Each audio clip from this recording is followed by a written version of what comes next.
2월 8일 하나님 말씀을 함께 묵상하겠습니다. 오늘은 요한복음 9장 1절에서 41절의 말씀으로 함께합니다.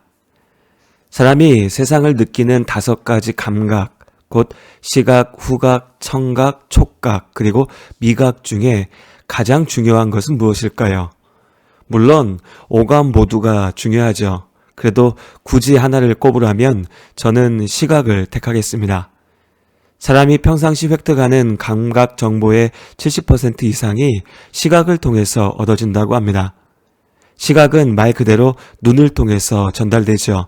쉽게 말해 눈이 있기 때문에 볼 수 있는 것입니다. 하지만 단지 눈만 있다고 볼 수 있는 것은 아닙니다. 해부학적으로 사람의 눈은 빛이 주는 정보를 받아들이는 기관입니다.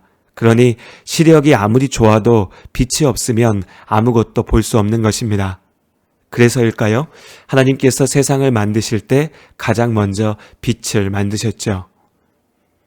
예수께서 또 말씀하여 이르시되 나는 세상의 빛이니 나를 따르는 자는 어둠에 다니지 아니하고 생명의 빛을 얻으리라. 예수님께서 스스로를 빛이라 말씀하셨습니다. 예수님을 따르는 자는 이 빛, 생명의 빛을 얻을 것입니다. 비유적인 표현이지만 인생의 본질을 정확히 설명하는 말씀이기도 합니다. 빛이 없을 때, 곧 어둠에 있을 때 우리는 아무것도 볼 수 없습니다. 예수님께서 우리를 죄의 어둠에서 구하실 빛으로 오셨습니다. 빛으로 오신 예수님께서는 우리가 진리를 보게 하십니다. 진리를 알지니 진리가 너희를 자유롭게 하리라. 빛이 없는 어둠 속을 걷는 것은 상상 이상의 두려움입니다. 당장 내 발 앞도 보이지 않는데 어떻게 걸을 수 있겠습니까?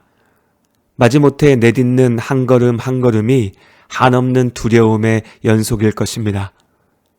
예수의 빛이 없을 때 우리의 인생이 그렇습니다.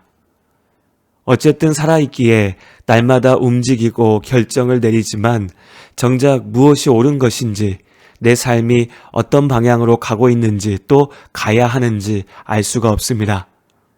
어둠 속에서 삶은 걱정과 두려움의 연속입니다. 빛 대신 예수님 안에서 복음의 진리를 봅니다. 진리를 볼 수 있으니 죄에서 자유합니다. 예수님께서 우리를 죄에서 구원하시고 삶의 목적과 방향을 분명하게 알게 하셨습니다. 그러나 예수님께서 이같이 말씀하셨을 때 유대인들은 우리가 종이 되었던 적이 없다라고 말합니다. 애당초 노예였던 적이 없는데 우리는 언제나 자유로웠는데 어떻게 우리를 자유롭게 한다는 말이냐고 반문하는 것이죠.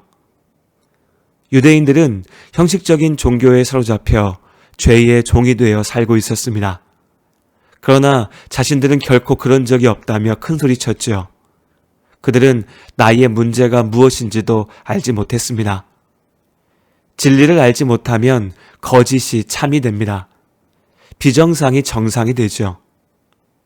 하나님께서는 죄로 인해 사람이 죽게 되었다고 말씀하십니다. 그러나 우리는 사람은 원래 죽는 것이라고 말합니다. 하나님께서는 자녀가 축복이라고 말씀하십니다. 그러나 사람들은 자녀가 무거운 짐이라고 말합니다. 하나님께서는 예수를 통해 보이신 사랑이 구원의 길이라고 말씀하십니다. 그러나 사람들은 돈과 명예, 힘이 구원의 길이라고 말합니다. 거짓과 죄악의 어둠 아래 있을 때 우리는 진리를 보지 못합니다. 참으로 보지 못하는 우리가 아무리 자유롭다라고 외쳐도 결국 죄악의 노예일 뿐입니다. 오직 예수 그리스도의 빛 가운데 진리를 볼 때 나의 문제를 제대로 알 수 있습니다. 세상의 아픔을 볼 수 있죠. 비로소 죄로 인한 문제에서 자유로울 수 있습니다. 이것이 빛과 진리가 되시는 예수 그리스도의 구원입니다. 예수님께서 길을 가실 때 날 때부터 앞을 보지 못하던 한 사람이 있었습니다. 제자들은 그가 불쌍했습니다. 그가 죄로 인하여 저주받아 앞을 보지 못한다 생각했죠. 자신들은 앞을 볼 수 있으니 그보다 훨씬 나은 사람이라 생각했을 겁니다. 그러나 예수님께서는 이것이 죄 때문이 아니라 하나님의 일을 나타내고자 하심이라고 말씀하십니다. 그리고 그 하나님의 일을 시작하셨지요. 예수님께서는 진흙을 이겨 그의 눈에 바르시고 실로암 연못에 가서 씻으라 명령하셨습니다. 그 말씀대로 순종하니 그가 눈을 뜨게 되었습니다. 처음으로 빛을 보게 된 것입니다.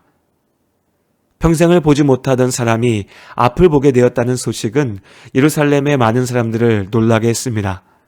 그러나 바리새인들은 그가 눈을 떴다는 사실보다 예수님께서 그를 고치신 날이 안식일이었다는 것이 더 중요했습니다. 예수님을 정죄하기 위해 다시 한번 안식일의 율법 규정을 명분으로 삼은 것입니다.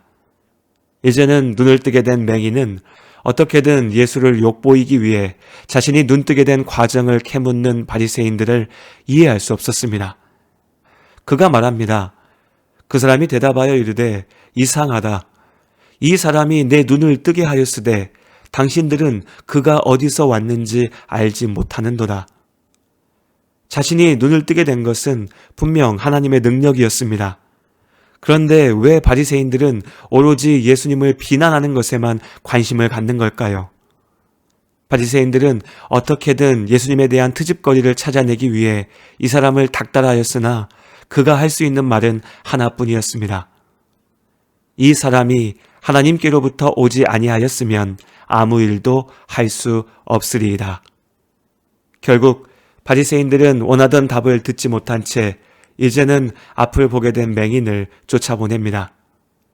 그리고 이 사람이 예수님을 다시 만났습니다.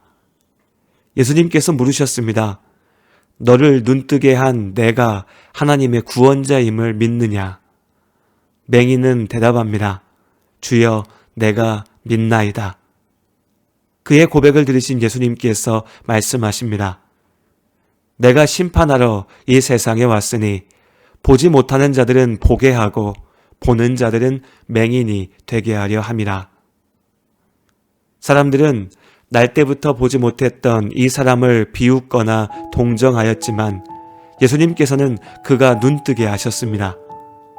단지 육신의 눈을 뜨는 것에 그치지 않았습니다. 그는 영의 눈을 떴고 진리를 보았습니다.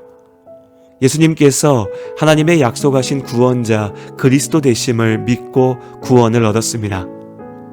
반면에 눈을 뜨고 자신들은 볼 수 있다고 자랑하던 바리새인들은 정작 예수 그리스도를 보지 못했습니다.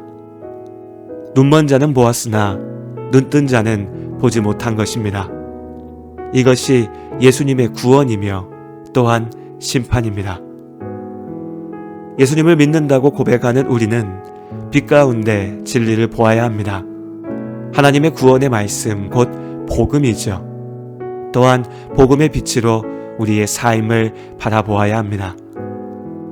예배당에서만 고개 숙이는 믿음이어선 안 됩니다. 예수 그리스도의 빛은 세상의 모든 것을 비추니까요. 오늘도 빛 대신 주님 안에 복음의 진리 가운데 삶을 바라보고 오직 주의 뜻을 쫓아 나아가는 복된 하루가 되시기를 주님의 이름으로 축복합니다.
주를